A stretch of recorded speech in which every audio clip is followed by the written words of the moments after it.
Merry Christmas from me and Toby Tobes.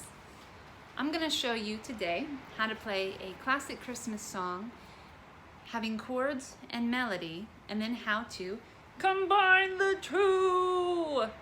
It is so easy. Let me show you how it's done. 1, 2, 3, 4.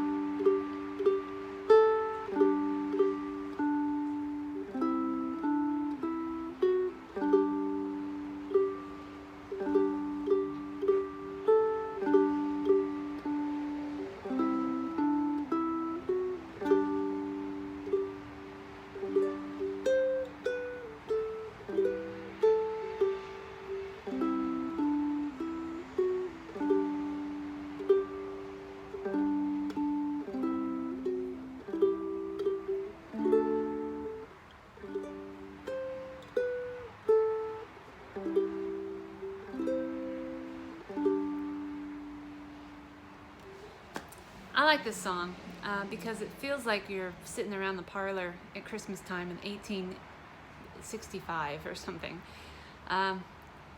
So here's what you do. We've got chords and we've got melody. The chords, let's play the chords together, okay? You should know these chords. They're pretty basic. If you don't yet, that's okay. Play along with me anyway. Every time the C comes up, strum the C like mad. That's what my dad used to say. And then slowly you'll learn one chord at a time. So, here's our G chord. 1, 2, 3, 4. Good King Winceslas, look out on the feast of season, when the snow lay round above, deep and crisp and even, brightly shone the moon.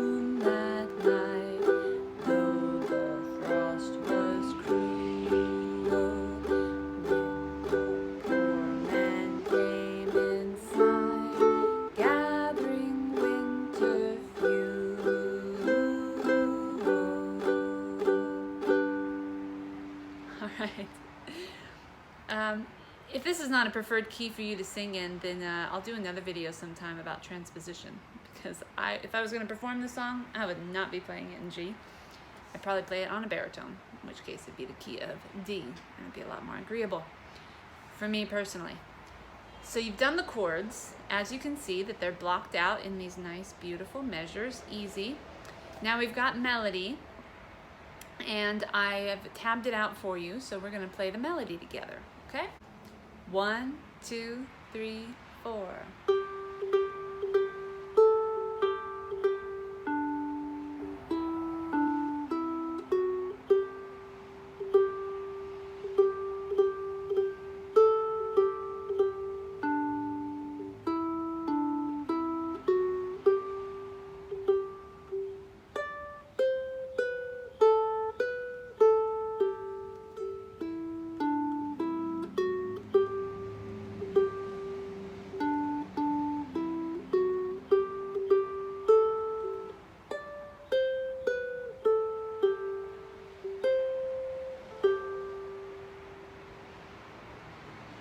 Beautiful.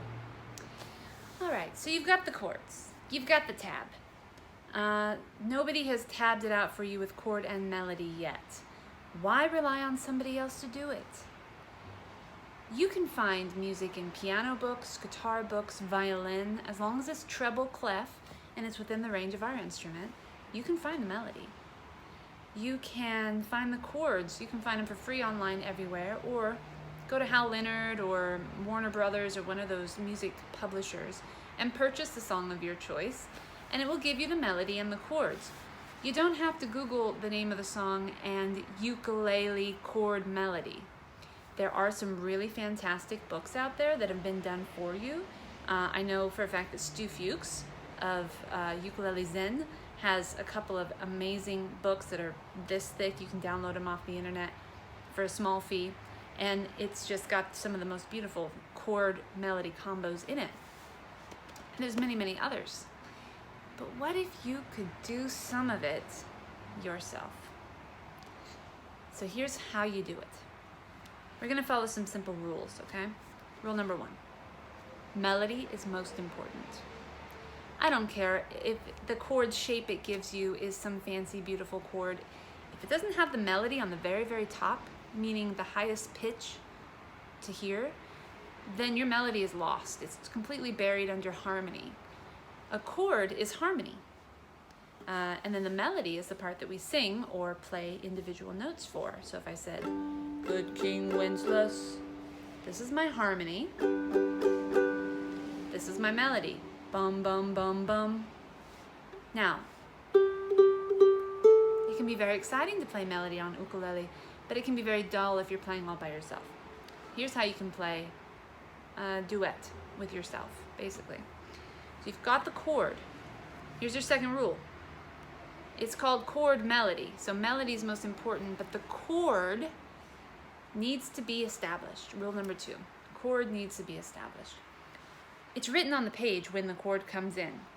If you do not add harmony notes from that chord to your melody, then the ear has no idea that the chord change has even happened.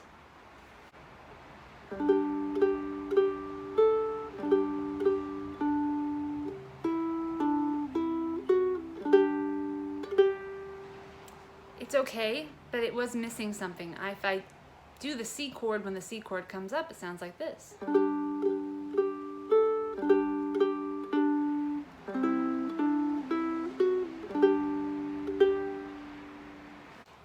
Rule number 3, combine the melody with the chord, making sure that the melody is on top, which is rule number 1, okay? So here's what I do. My muscle memory is very strong for the G chord. I see a G chord, it calls for a G.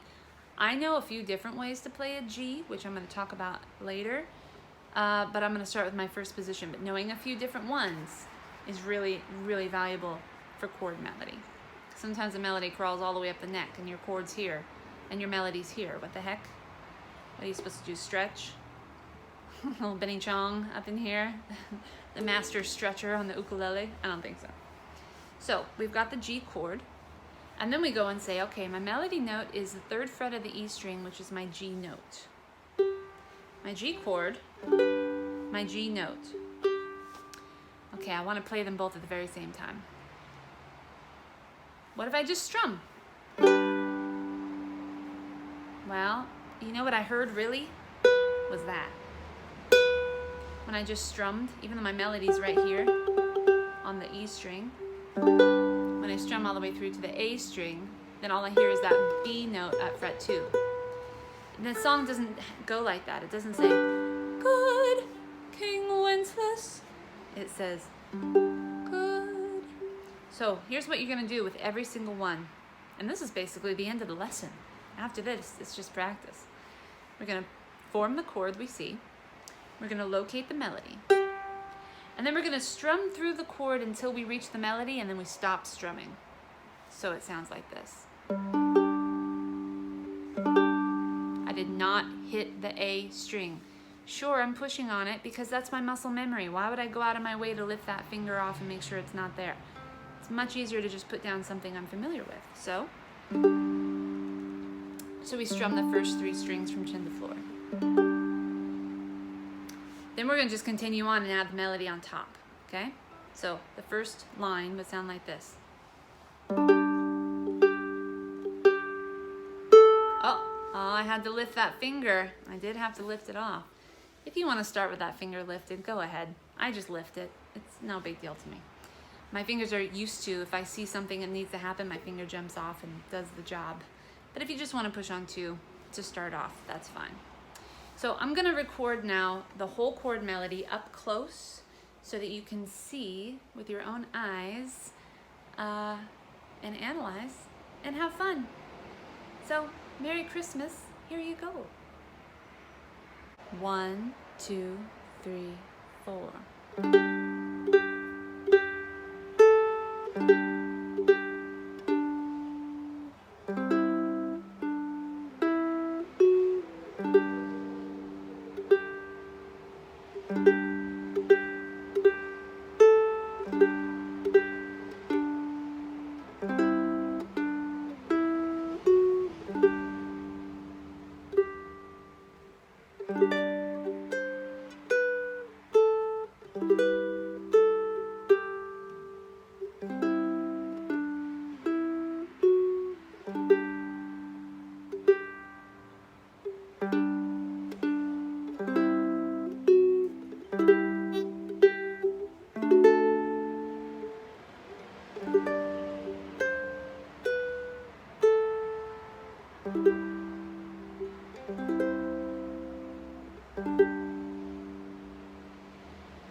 So there you have it. I do want to address one line because once it comes up, it gets a little bit dicey. Measure 13. When a poor man came in sight, gathering winter fuel. There's a lot of chord changes happening there, and even sometimes strumming it can be stressful. So this is going to take a little bit of concentration, and that's okay. If you want to focus on just that line for this Christmas, maybe you're not ready to perform it in a week, you know? Maybe a year and a week. This song will sit in the back of your mind and all the way through until next Christmas. And when you go to pick it up again, you'll say, now what was it that girl said? Let me go look her up on YouTube. Oh yeah, my fingers are remembering how to do this. So for measure 13, we've got a G. So we're gonna actually just stop on the D note. Fret 2 of the C string is my D note. That's the melody, that's the word win. So I'm gonna form my chord and just strum the first 2 strings. Again, you don't even have to form the chord. If you find it easier to just push on one note, that's fine. I find that in order to really flow and become intuitive, I need all of those other fingers there so I can use them if I wish. Or if I make a mistake and strum too far, at least I know that one of the notes being strummed by accident is a harmony note. It's not an open E on the G chord, which turns it into something else. Another reason why I like to keep my full formed chord is because what if I want to strum more? I could do this.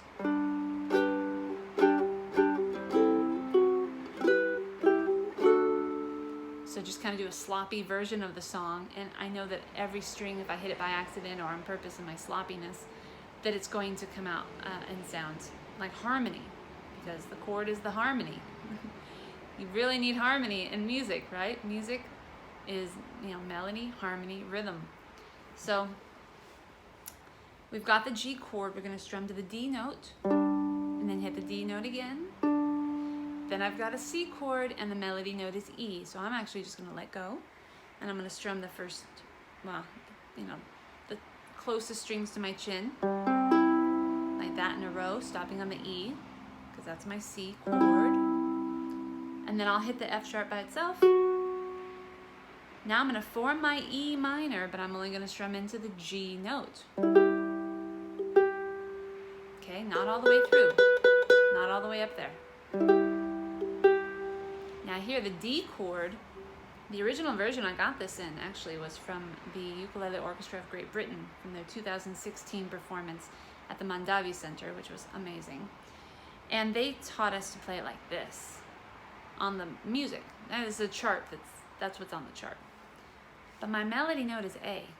So if I strum through and I'm pushing on the D note here at the top, then now my melody has changed and I've shot it all the way up to D.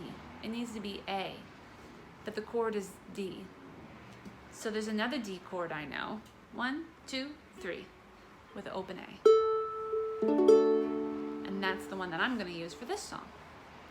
So, we just did, when the poor man came in sight. Okay, one final thing before I leave you today to go practice. Good King Winceslas for your great aunt who loves this song since she was a little girl. And always asks you to play it on the organ just because she saw you play the organ one time when you were 6 years old. Now you can do it on ukulele for her and have a good time. So, the G chord. If you have a hard time playing a G and then stretching your pinky up for D, which should be something you could work on because it's really, really handy, you could rearrange your fingers to do it simpler. And just don't keep that B note down, right? Because my middle finger's on the B note right now on fret 2, and then I have to stretch with my pinky. If I didn't cover that B note, which I don't need right now because this one is superseding that one, then I could just rearrange my fingers to play like this. And that would be perfectly fine. Another alternative, if you're interested in learning some chords up the neck, is that you can play a G chord with your index finger on fret 5, which is the D, And then your other 2 center fingers are going to go to the center 2 strings at fret 7. So you've got 5, 7, 7, open.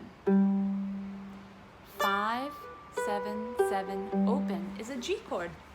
You might have seen it like this where you cover the G string as well, and you've got 3 in a row here and 1 up here, a lot like an E chord. Remember those? Oh, I want to play with all my guitar playing friends, but they always play the E. It's so hard. Well, this is an example of a chord that you can do as a partial. So you drop down that note down to a G. Instead of a D, it's a G. It's a G chord, so you can play your open G string.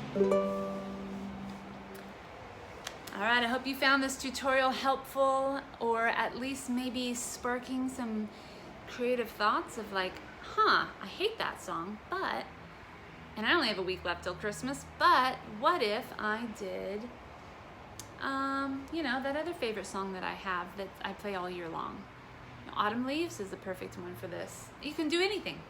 The sky's the limit. So let me know if you have any questions in the comments, and I'll see if I can help you out. Otherwise, good luck, have fun, and Merry Christmas.